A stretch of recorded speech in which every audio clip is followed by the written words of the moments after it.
All right, so we are on 3.5, which is still kind of like a proof day. We're actually going to kind of pick up where we left off with the proofs on Wednesday if you're doing these videos in order, and it's still the same school year.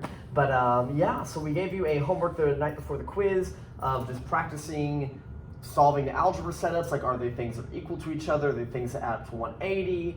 I liked this set of questions because there were some instances where you factored and literally both the answers, when I plugged them in, came out to nice answers. So both of these had to be listed, whereas like down here, one of the answers when I plugged in gave me negative and therefore it wasn't working, which is usually what we've been seeing, where one works and one doesn't. But I like this homework because there was a problem where both did work and there's an opportunity to see that.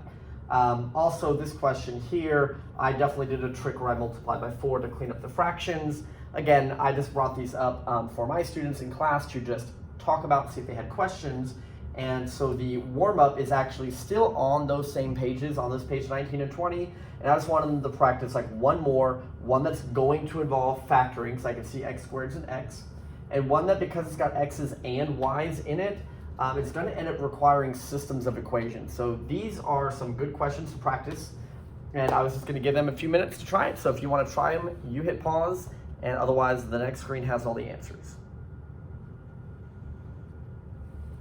Okay, and so here they are. So the first one, I'm not saying you had to say that they were corresponding, but I just practicing my vocabulary. I knew that these were supposed to be congruent if we truly are parallel. Which meant that those things were equal to each other. Moved around the factor, got my two answers. When I plugged them in, one was negative, one wasn't, so only one answer worked. Okay, so just gave them another shot to look at that. Of course, you can pause this if you want to stare at that further. And then this one, the three angles that told me, 3, 6, and 7, I kind of looked at them. All of those were things that should be congruent to each other. And unfortunately, there was no way I could set these up where I could only work with x or only work with y at once. And so I ended up making two different equations where the first one equaled to 75, the second one equaled to 75. This isn't the only way to do it, but it's the way that looked the most like elimination method when I started. So I went with that, and then again, now it could be your choice what you want to do, but I started doing some math to get either the x or the y the same and cancel and kind of work through. But generally, again, if you want to pause this and take a look at that, that's what I did there. It was a good warm-up, a good discussion in class to figure out how to do that style of problem again, because we're going to start seeing systems and factoring show up more and more and more on quizzes and tests to get the answer correct. All right, so proving that lines are parallel, pretty much, I'm not saying you have to memorize this, right, because we're going to write everything as if-then forms, right? I didn't make you memorize corresponding angle postulate and then alternate interior angle theorem, or now it's converse of corresponding angle postulate. Like, that's a lot of weird just words to have to remember which one's which. So we're still going to write things in if-then form. But basically what this is saying is when I knew that things were parallel, all the corresponding angles would match up. Well, it turns out that if all the corresponding angles match up, it can only occur if they were parallel. Like, there's no other way that could happen. And so based off of that, this set of notes is how to prove that lines are parallel. It turns out that if any of these vocabulary words are doing what that vocabulary is supposed to do in parallel lines, that is enough information to say, yes, they are parallel. So these I wouldn't even worry about writing them down. They're not even on the little notes paper I gave you. But this is just for us to say, hey, are the two lines that look parallel to the problem, are they really? And how do I quickly confirm that? And basically like, hey, 64, do these add up to 64? Yes, then sure enough, these are parallel. 7 plus 1 is 8, so this adds up to 98. These also add up to 98. These are like alternate exterior style locations, so yes, these are parallel. That's all we're doing. We're just saying that if they do match up, then those are parallel. If they don't, then they're not. Just like if I tell you, yes, these are parallel, and maybe this one is missing, I was like, these are parallel. Now we know, well, this adds up to 98, this has to also add up to 98, so then I could subtract it. Like, we're just basically saying that this math does work forwards and backwards, which is why they're calling it the converse of in the formal name.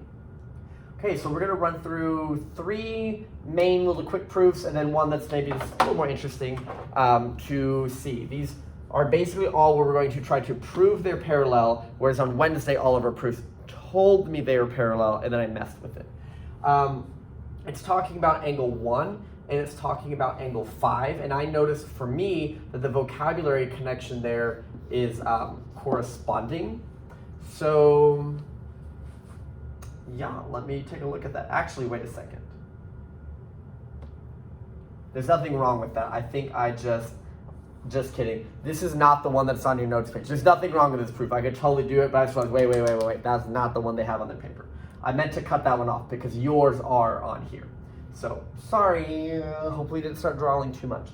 So this one is telling me that angle 4 is congruent to angle 6. So I know that angle 4 and angle 6 are congruent to each other.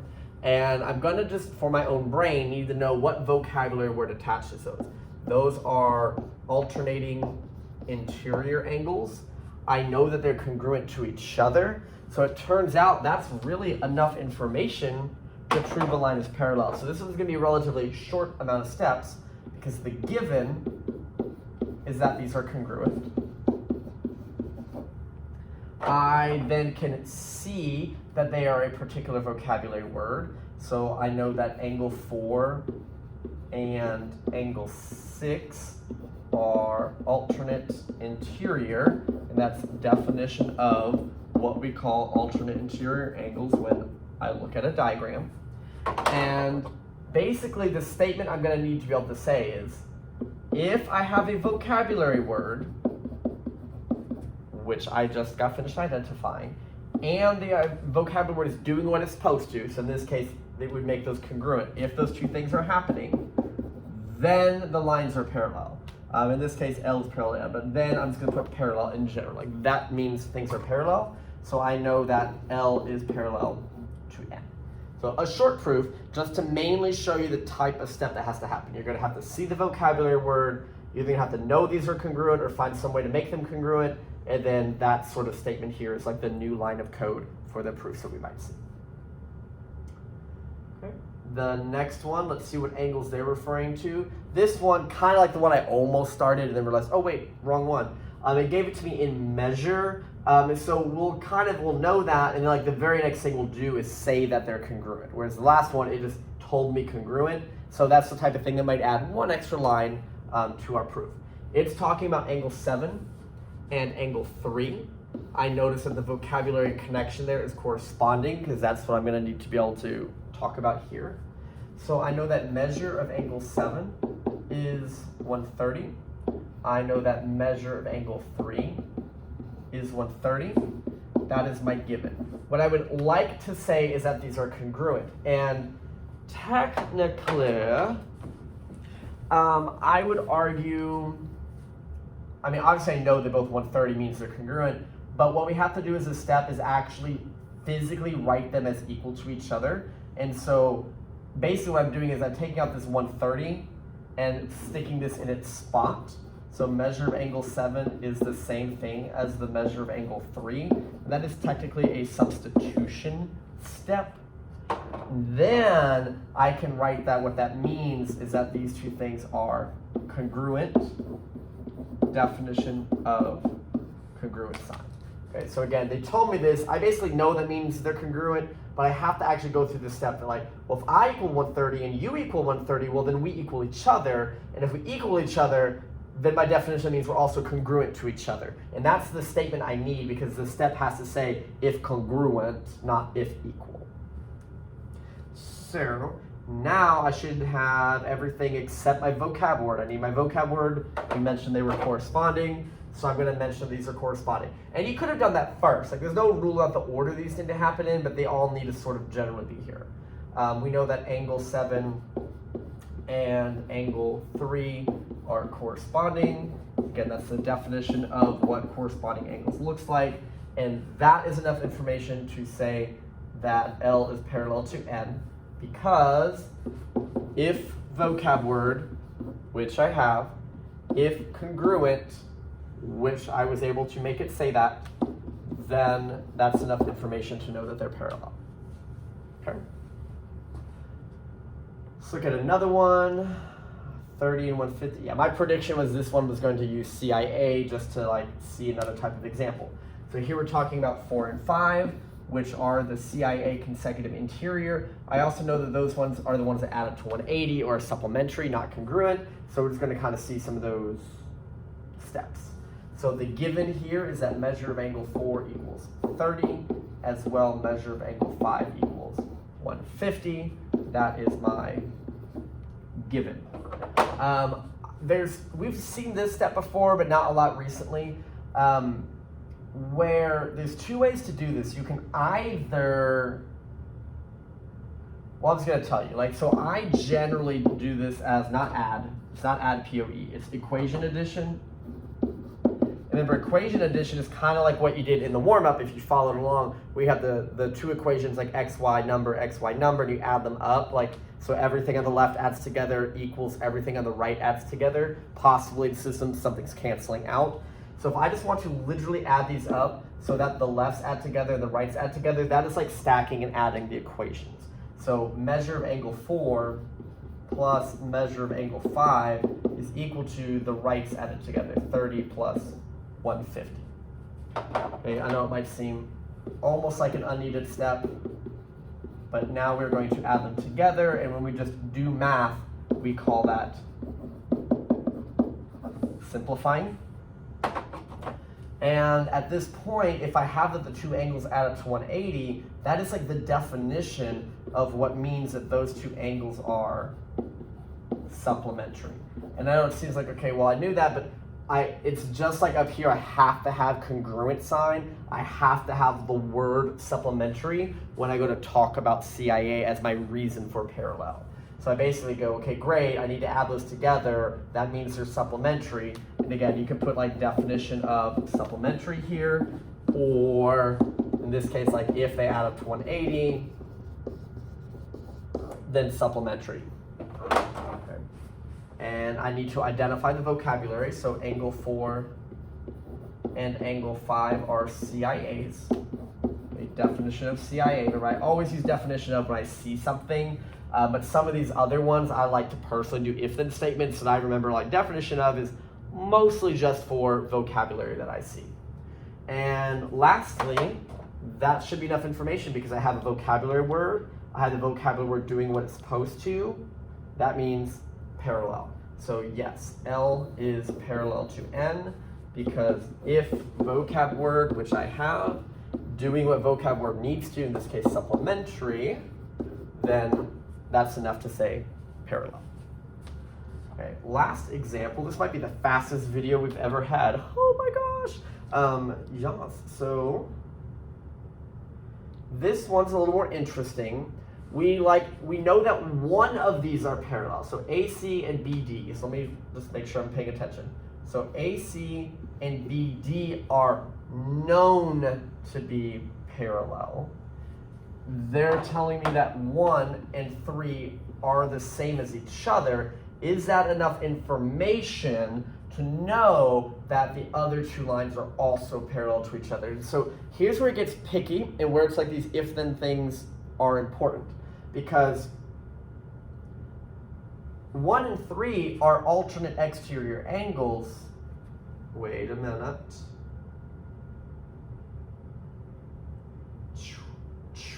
No, because they're kind of cut, so not necessarily. So that's not necessarily helping.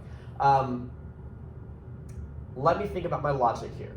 I know these are parallel, which means I know for a fact that 2 and 3 are congruent to each other because they are corresponding. Right? That's, okay, found the connection, how to think about it, right? So 3 and 2 are corresponding and congruent for sure because I know these are for sure parallel. Now, once I get this one here as the same number as 3 is, and you told me that 1 is the same number as 3 is, well now I have alternating interior angles for the other lines, and I know they're congruent.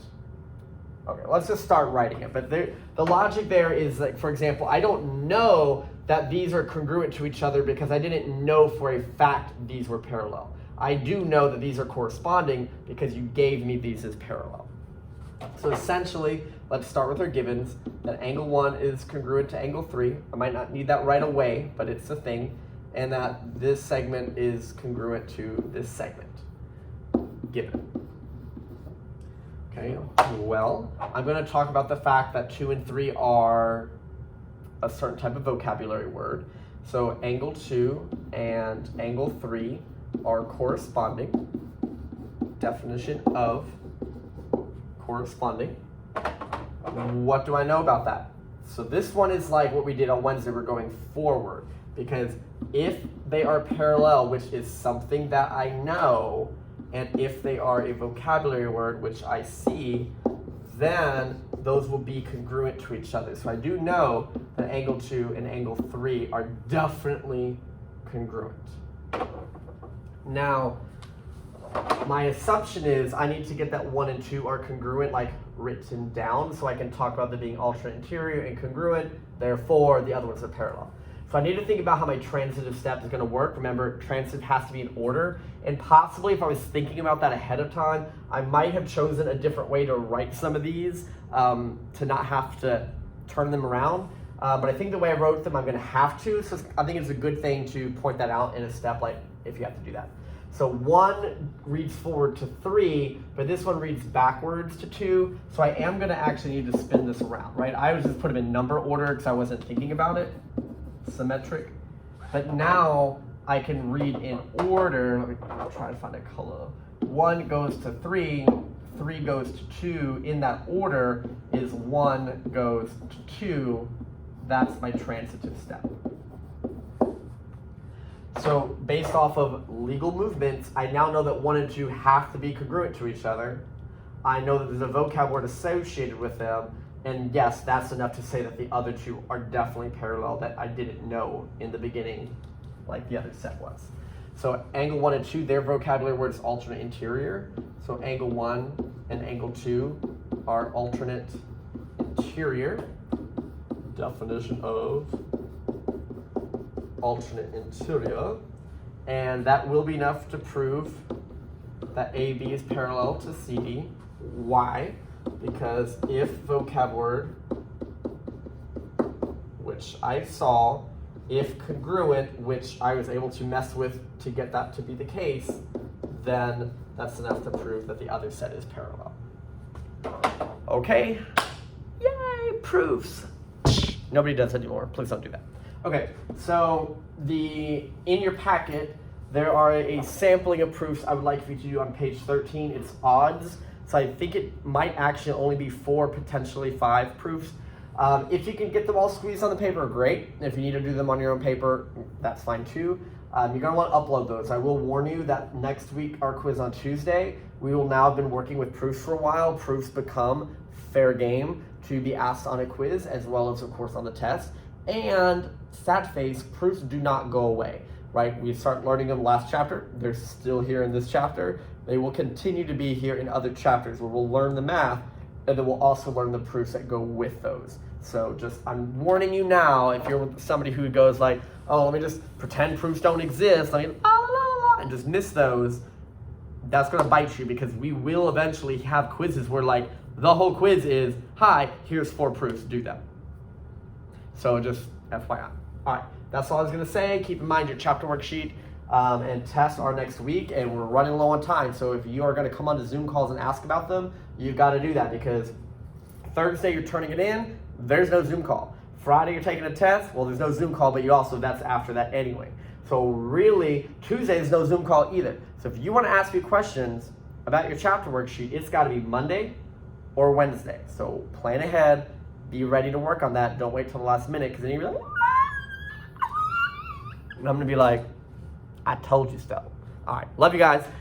Do what you're supposed to do. Y'all have a good one.